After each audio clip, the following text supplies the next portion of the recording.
This is Cybertruck. You already knew that, right?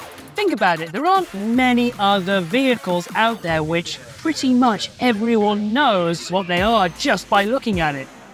In fact, I can't think of any. So, you know what it is, and the chances are you already have an opinion on it too. You do, don't you? You might love it, you might hate it, you probably haven't driven one, you've got an opinion on it. Hell, my mother-in-law does, and I once watched her try to enter a stranger's vehicle at a CVS parking lot. That's how little she notices the cars around her, and yet she is desperate to hear what I think about the Cybertruck. That's the power of Tesla.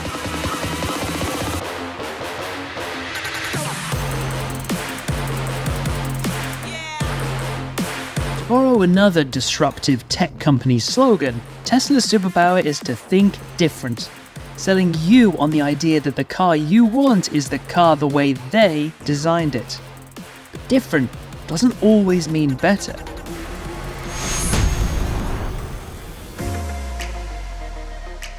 Here's the thing, this truck should not exist for so many reasons. It was devised by a child. It then had to be reverse engineered. And they didn't just engineer it, they over-engineered it. To the tune of 4+ years in development and hundreds of millions of dollars. They could have just turned in a pointy aluminium body on a Model X platform, but they decided to go for broke and try to make the Cybertruck something else, something more. They decided to actually try and make a truck. The Cybertruck is a ginormous gamble for Tesla. So has it paid off? I'm going to be completely honest. I love the way this truck looks. I've loved it since the moment we first saw that engineering car back in 2019. This is, of course, its own bespoke platform. That platform is the battery pack, which is structural, and a subframe bolted to the front and to the rear of it, onto which is dropped this spectacular, in my opinion at least, exoskeletal body, which is so strong that it's actually a structural component. Most composite structured cars have body panels which are so flimsy you could dent them with an elbow or a knee, behind which sits a crash structure which approximates the shape of the car to which the skin is affixed. Well, Tesla doesn't need to do that because of how strong the steel exterior of this truck is. I mean, that's remarkable. But then again, Tesla has a history of making very, very safe cars. The Model Y is the safest car in the world. It took its crown from the Model 3, which took its crown from the Model S. So statistically, I think I'm in one of the safest places on Earth. This rolling tank of 1/4-inch thick steel. More on that later. But first, so how does it drive? Well, this is an obvious thing to say, but it's a Tesla. Feels like a Tesla. And that can be taken as both a good thing and a bad thing. Though, having said that, Tesla makes spectacular commuter cars, don't they? On the whole, at least. The air suspension does a really good job of covering up all the cracks and imperfections in the road and making it a really pleasant ride. It's nothing to write home about. I can feel and hear a little bit of the road imperfection from the tires. And the wind noise, well, that gets a little bit frustrating too once you get above sort of 70, 75 miles per hour. The blind spots, they're another big problem. When you're doing a left-hand turn or a right-hand turn, a hairpin, you just can't see anything that's going on in front of you. And I know that Tesla will say, well, that's what the cameras are for. But come on, if I can't see where I'm going, how am I supposed to be in control of this gargantuan vehicle? This is the dual motor Foundation Series model. This is not a 3-motor Cyber Beast edition. So because of that, we have 2 motors, one at the front and one at the rear. One of them is a permanent magnetic and the other is an induction motor. This dual motor model has 600 horsepower. What I think is by far and away the biggest success of the Cybertruck is this steering. In moving from 12-volt internal electronics to 48 volts, Tesla had the power system to be able to implement steer-by-wire. So there is no physical connection between the wheel I'm steering and the 4 wheels that are turning. Of course, the Cybertruck has rear-wheel steering. I did not like the steering on the Model S Plaid. I think they've sorted it out with the Cybertruck. They've done a really good job of implementing steer-by-wire at the same time as implementing rear-wheel steer. I love the way that the ratio alters depending on what speed you're doing, and all the while making this vehicle feel a lot smaller than it is. Very impressive.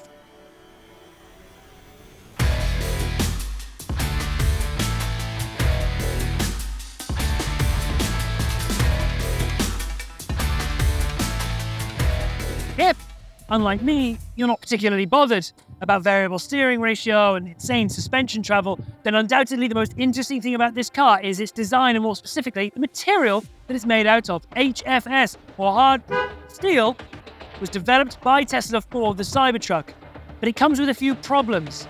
There have been a lot of news stories about this car rusting, even though it's a stainless steel truck. Well, we've put it to the test, we've let it get dusty, muddy, we've had it been rained on, and look, no rust. There are quite a few splotch marks here from the flies and also the fingerprints, which are driving me bananas. But that is the least of this truck's worries, because we've got panel gaps, really, really bad panel gaps.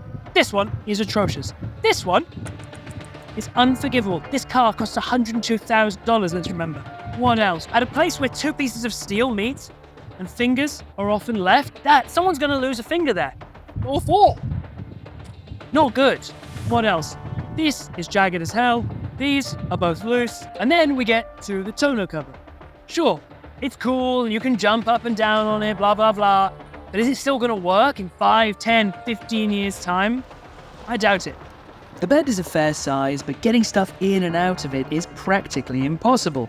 It also has a gap between the bed and the door, which is going to get full of mud and stones and cause some problems down the line. Not great.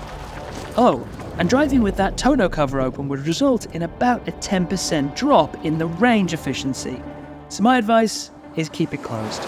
For a long time, Tesla have dined out on the idea that minimalism is a good thing and that somehow minimalism equals luxury. I don't think that's the case, but there's just a touch more refinement than you see in some of the other models. So yes, Tesla have been listening to feedback, and that is crucial, I think, in developing a car that is as radical as this. So the interior is good, but the experience is spoiled somewhat by the lack of visibility. Side view mirrors made to be triangular are flawed, as is the rear view camera, which can't accurately show you what's going on more than 5 or 6 car lengths back behind you. The blind spots, as I've said, are plain dangerous. Coming around that left-hand turn then, I went to the blind spot to end all blind spots. That's worrying. That I don't like. Being a truck in name at least, one would expect that this thing should be able to handle some moderate off-roading. So with that in mind, let's go find ourselves some trails. I want to see what the Cybertruck can do on the dirt.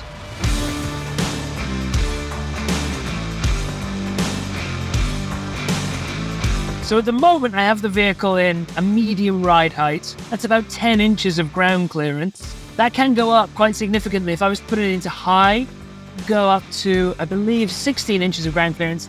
Though of course, with the car set to that ride height, you really have zero movement in the suspension. Being on air suspension, it handles the bumps pretty well. I do find it's kind of tossing me around from side to side quite a lot. See that? I mean, overall, just a little bit wooden. You know, it feels like a skateboard. Of course, we've got a spectacular amount of suspension travel, but the way that suspension interacts with this rather rigid exoskeletal body, that's where the trouble is, I think. The brakes, there's nothing really to say about the brakes. They work. I think sometimes the regen catches me off guard, and I don't love that when I'm in an off-road scenario. I sort of want to know predictably how the car is going to react underneath me. One thing which isn't helpful, of course, is the rear view mirror, which doesn't work because the tonneau cover is down, so it's looking into nothing. Overall, off-roading in the Tesla, well, as you saw, it did get over some fairly decent-sized little boulders and things of that nature, but it wasn't particularly convincing, and as soon as it was out of its comfort zone, it was out of its comfort zone.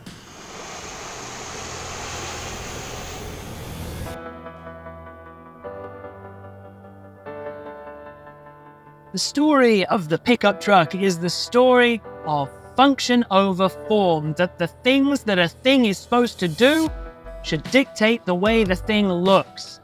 That is why pickup trucks haven't changed shape in close to a century. That is why when the likes of Rivian and Ford were designing their EV trucks, they made their EV trucks truck-shaped. Tesla's move fast and break things ideology worked well with the likes of the Model S and Model Y, Model 3, but only because they accepted some things had already been perfected by the century plus of automotive development and engineering, namely the shape of a vehicle. In applying a design-first, engineer-second mentality to Cybertruck, Tesla have put form before function. And that is what harms this truck as a truck. It's not as bad as the haters want it to be, but nor is it as good as the Tesla zealots would have you think. It has flaws and design choices which make it challenging to drive, infuriating to operate, and hard to love.